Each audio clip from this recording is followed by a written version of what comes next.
Linolstempel möchten wir heute selber machen. Und zwar haben wir doch hier unser wunderbares Aquarell-Journal mit diesen herzigen Männchen. Und da bräuchten wir unbedingt noch ein bisschen Verzierung drin. Und was würde sich da besser anbieten, wenn ihr selber gemachte Stempel? Irgendwelche Herzchen oder Kleeblättchen auf jeden Fall oder Blümchen oder solche Pflänzchen oder sogar auch von unseren Männchen könnten wir einen Stempel machen. Irgendwie so. Das ist meine Idee. Habt ihr Lust? Sind ihr dabei? Würde mich mega freuen. Dann würde ich sagen, Achtung, fertig, los. Ja, ich habe schon mal ein bisschen etwas vorbereitet. Die Blümchen hier habe ich vor einer Weile schon einmal gemacht. Ich finde jetzt gerade so das hier, das würde noch recht gut dazu passen, zu unserem Journal. Oder vielleicht sogar das, ich weiß es nicht. Ja, wir machen auf jeden Fall noch ein paar neue. Und zwar kann man für das gerade super so Restchen brauchen. Ich habe hier verschiedenes. Das ist irgendwie so Softlinol oder wie heißt das schon wieder? Keine Ahnung. Das ist das ganz harte, das traditionelle, glaube ich. Das finde ich jetzt nicht so geeignet. Das ist ein bisschen schwieriger zum Bearbeiten und so. Es ist auch zum Teil ein bisschen bröckelig. Und wenn man dann nicht super mega scharfe Werkzeuge hat, oder ich weiss doch auch nicht, kann es sein, dass einem das ein bisschen abbricht, ganz leicht. Ja. Also lassen wir das auf jeden Fall mal auf die Seite. Das hier finde ich eine recht gute Sache. Das hier ist so Gummistempel, Stempelgummi, ich weiss gar nicht, wie es heisst. Aber das ist auch sehr, sehr bröckelig. Ich weiß auch nicht genau. Ist zwar recht angenehm zum Bearbeiten, aber je nachdem werden die Kanten dann auch schnell so ein bisschen ausgefranselt. Vielleicht, wenn man es oft braucht und so. Ich finde es nicht so genial. Jawohl. Und, was haben wir noch? Das hier. Das ist auch so Stempelgummi, wo man so in einem Set kaufen kann. Mit einem grossen und, glaube 2 oder 3 so kleine. Das ist ja noch recht lustig. Die kann man hinten und vorne bearbeiten. Da hat man eigentlich gerade 2. Und da hat man dann auch so ein farbiges Rändchen und dann sieht man eigentlich auch gerade, wenn man schnitzt, wie tief rein, dass man schnitzen soll oder wo dass man noch ein bisschen nachschnitzen muss. Das ist eigentlich noch ganz nett. So, aber ich würde jetzt mal sagen, als erstes zeichnen wir doch jetzt hier einfach ein Blümchen drauf. Und da gibt es natürlich ganz viele verschiedene Techniken, wie man das hier drauf übertragen kann. Ich habe schon mal ein Video gemacht. Und dann haben wir das mit Transparentfolie, mit Backpapier irgendwie so. Haben wir das nachher eingefärbt und drauf übertragen. Keine Ahnung mehr so genau. Ich zeichne jetzt doch einfach da drauf, weil es ist ja nicht so ein kompliziertes Motiv. Das ist ein bisschen zu spitziger Bleistift. Aber ich würde sagen, ist jetzt auch egal. Sehen wir etwas? Ich sehe es jetzt gar nicht so gut, weil es so blöd spiegelt vom Licht. Aber es geht. So. So, und dann wollte ich da so eine Spirale drin. Irgendwie so. Ja, das ist recht feinöckelig wieder einmal. Aber das macht nichts. Das macht nichts. Wir schaffen das. He? Mal, das kommt gut. So.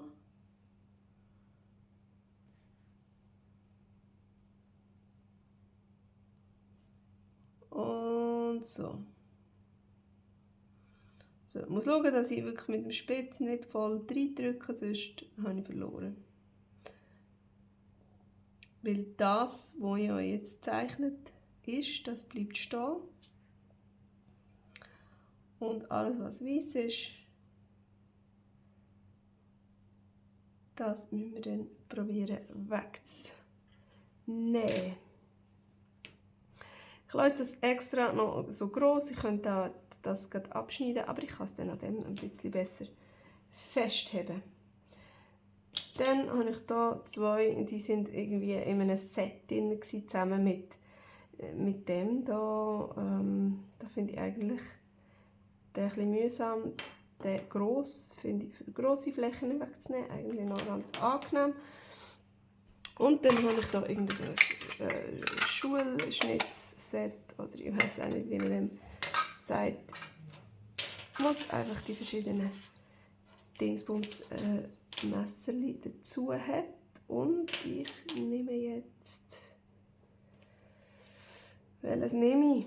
Für die engsten Rändchen nehme ich den mit dem V. Sieht man das? Ich weiss nicht. Keine Ahnung, ob man etwas sieht. Der so V-förmig ist. So, mit dem kann ich ganz nah an die Käntchen hergehen. So.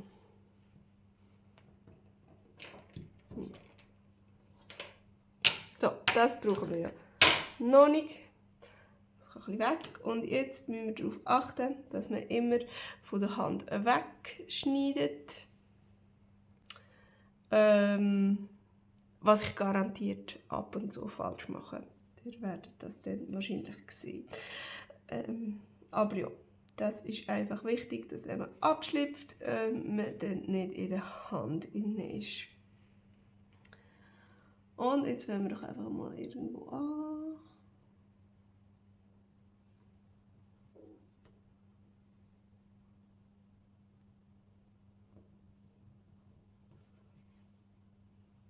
So. Da in die Ecke innen.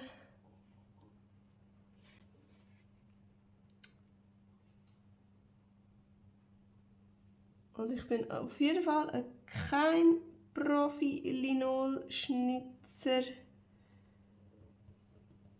Wenn ihr wissen wollt, wie man profimäßig Linol schnitzt, dann müsst ihr von anderen Leuten Videos anschauen. Ja, jetzt bin ich noch voll reingekommen.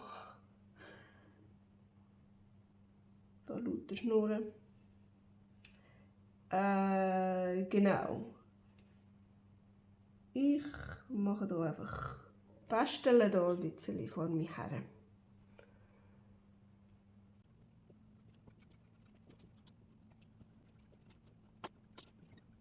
So, aber da ist, glaube ich, gar nicht mal allzu schlecht.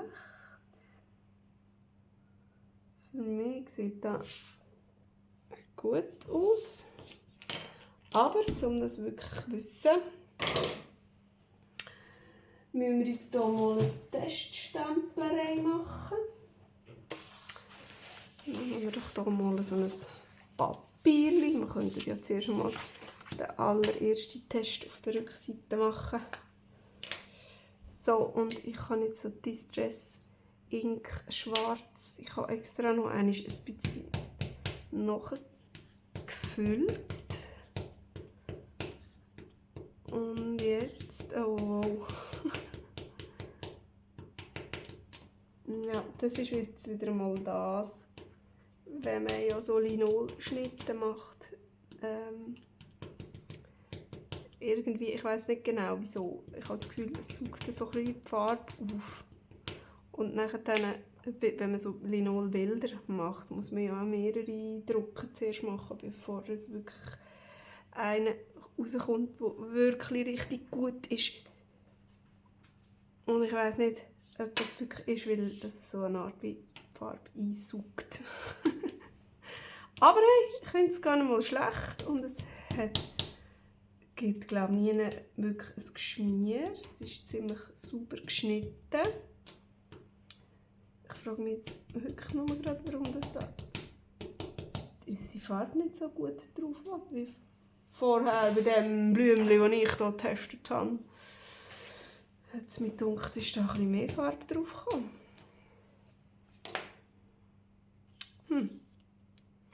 Einfach noch ein paar Mal probieren. Und dann wirklich mit viel Druck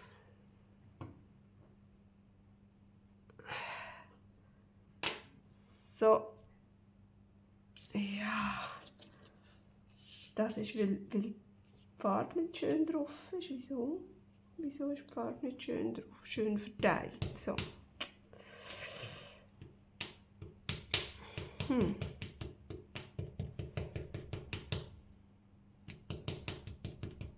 Vorhin ist doch das so gut gegangen.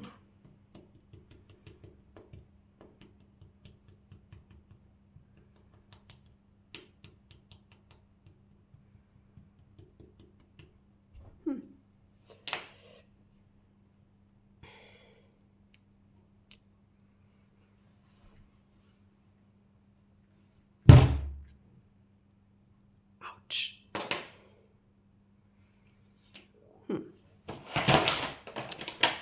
Jetzt probiere ich es gleich noch einmal mit dem Staysan, mit dem Wasserfesten.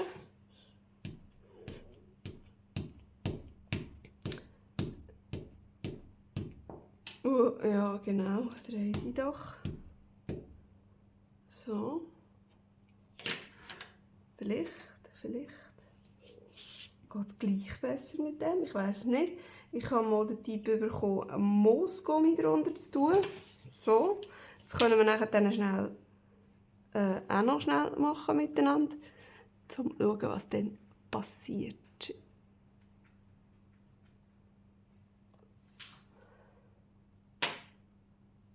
Ah, schau mal. Das ist ja sehr schön geworden. Sehr hübsch.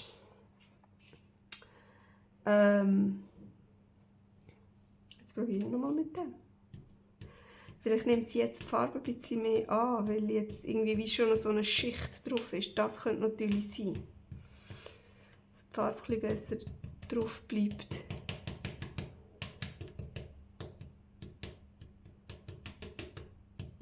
Weil jetzt sieht es doch schon viel schwärzer aus. He? Braucht es wie zuerst so eine Art Beschichtung drauf. So, jetzt probieren wir es einfach noch einmal so. Und das finde ich also ist auch noch gut, wenn man irgendein Acrylblättchen oder sonst irgendetwas drauf tut und dann wirklich mit viel Gewicht das macht. Ja. Ja, das ist zwar ein bisschen schwärzer, aber das ist fast ein bisschen schöner. Ich weiß nicht, aber jetzt kann ich schnell noch zeigen, was passiert, wenn wir den Moosgummi drunter tun.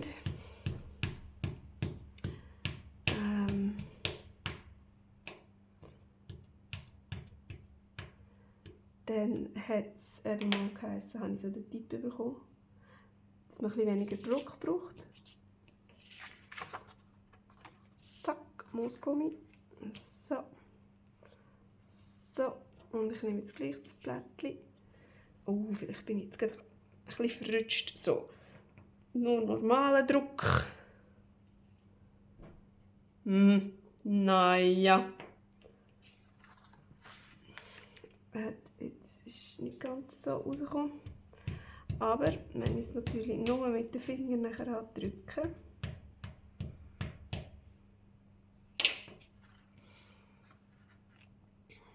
so, dann ist ja eigentlich klar, was dann passiert. Dann drückt es richtig so drin rein und dann sieht man da die Linie noch viel mehr. Aber also der Beste war doch jetzt der gewesen. Das ist noch ein bisschen abputzen. Jetzt probieren wir es einfach noch einmal mit dem. Eigentlich nach meinem vorherigen Test war der weniger gut gewesen. Aber, tja, keine Ahnung. Ich weiss es doch auch nicht. Probieren geht über Studieren. So. Jetzt machen wir doch einen schönen hier auf das Papier drauf. Zack. Zack und zack.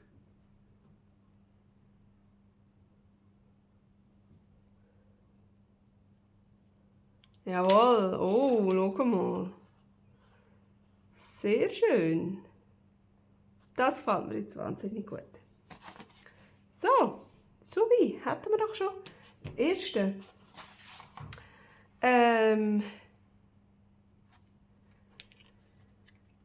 Jetzt möchte ich gerne noch ein kleines Blättchen.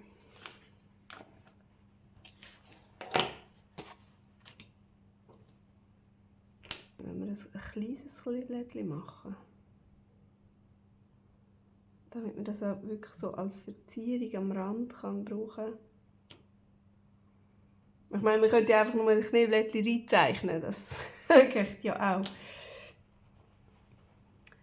Von dem her brauchen wir vielleicht gleich noch ein bisschen mehr Platz hier. Nicht so schmal, sondern noch ein bisschen mehr Platz. So, aber gleich ein kleines. He?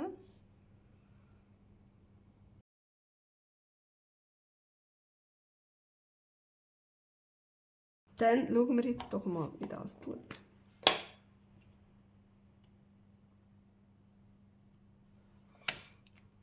Ja, genau. So, dann fangen wir doch gerade mit dem Stay so an. Das Gefühl habe, das andere will es am Anfang nicht richtig annehmen.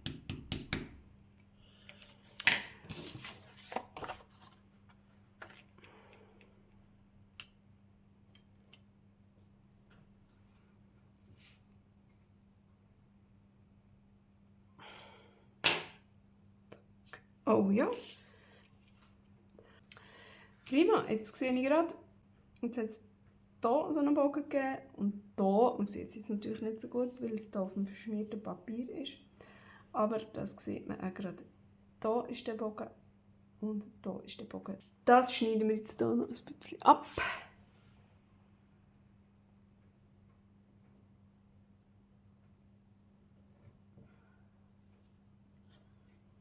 So.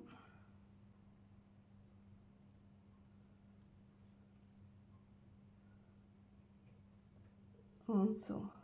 Das Eckeli nehmen wir auch noch gerade mit.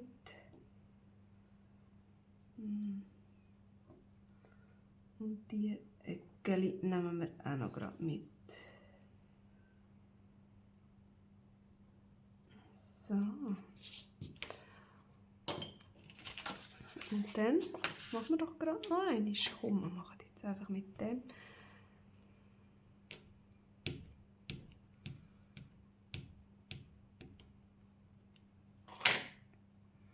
So, gerade eins aus Schönen.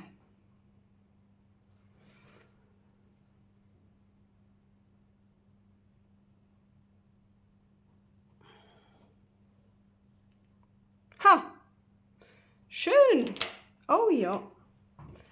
Ja, das finde ich doch schnusig. Das sieht doch super aus. Das gefällt mir. So, was könnte man noch? Ein Äpfeli habe ich noch gedacht, könnte man noch.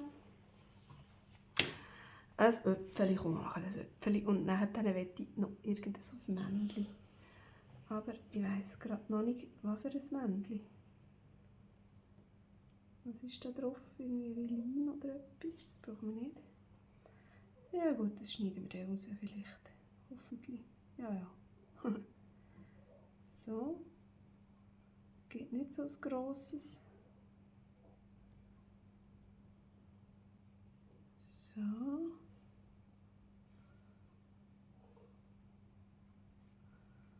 Mit dem obligaten Blättchen dran. He? So, soll das denn so zusammen sein oder nicht? Weiß jetzt also noch nicht gerade.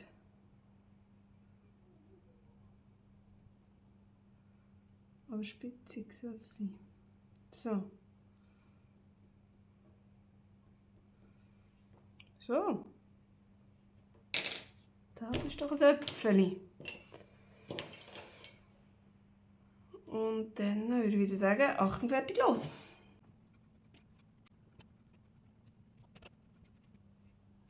So. Ja. Das ist gut so. Ich glaube, das ist gut so.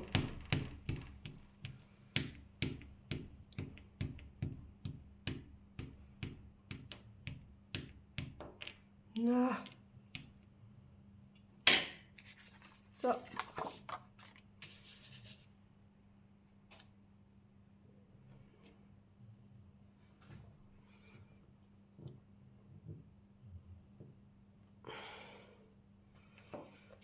So, das Bütschki. Bin ich da verrutscht? Wahrscheinlich schon. He? So, das kann man noch wegnehmen, das bisschen. So, und oben, weiss ich, habe ich ein bisschen zu fest gedrückt. Also bin ich so ein bisschen abgerutscht beim Drücken.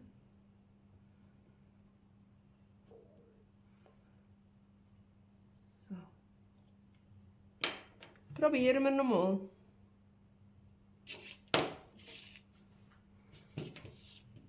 Also nicht das Bötschki, wie heisst es? Die Flüge natürlich. So.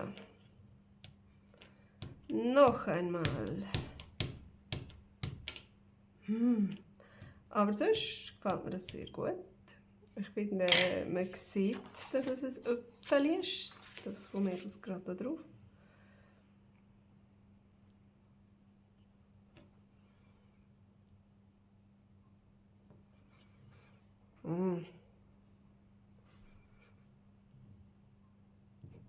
Ja, schon wieder abgerutscht ein bisschen.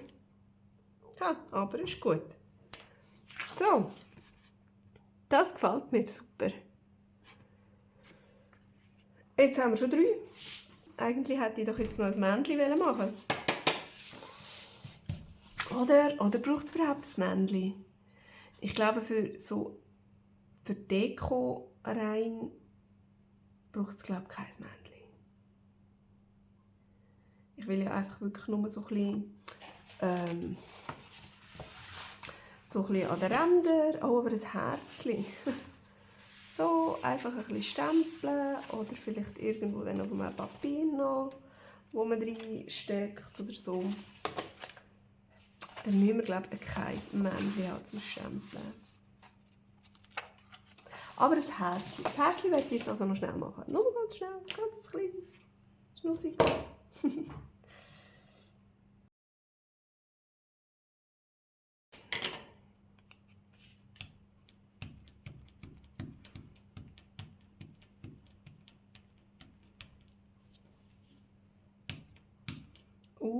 Ja. Da unten habe ich tatsächlich ein bisschen reingeschnitten. Und diese Kante hier könnte man sehen. Allenfalls. Und das.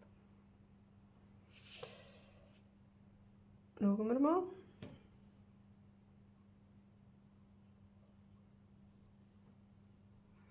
Oh, das ist so ein bisschen... Bin jetzt gerade ein bisschen gekippt. Ui. Ja, ist gar nicht so schlecht. Die Kante hier tatsächlich. Aber vielleicht auch nur, weil ich gekippt bin beim Draufstempeln. Drinnen haben wir das da, das wir noch rausnehmen können. Und dann ist es wahrscheinlich das.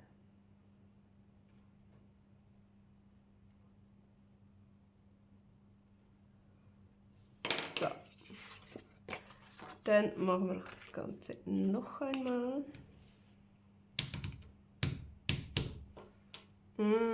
Komm. Hey. Oh, und jetzt kann ich es nicht gut festheben. Weil es so winzig und mickrig ist. So. Oh, ich finde, es stinkt so. So, schön ein goldiges Herzchen.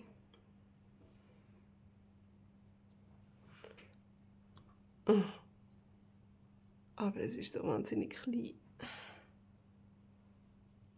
Wow! Hübsch! Das ist sogar das Schönste von allen, das Tücklichste. So! Das sind unsere wunderbaren Figürchen, die wir geschnitzt haben, die doch super gut hier in unser Journal reinpassen werden. Und ich freue mich schon, wenn wir dann hier ein bisschen umdekorieren mit denen. Und wenn ihr wissen wollt, wie das dann auskommt, dann könnt ihr das nächste Mal wieder einschalten. Und dann sage ich Tschüss, bis zum nächsten Mal.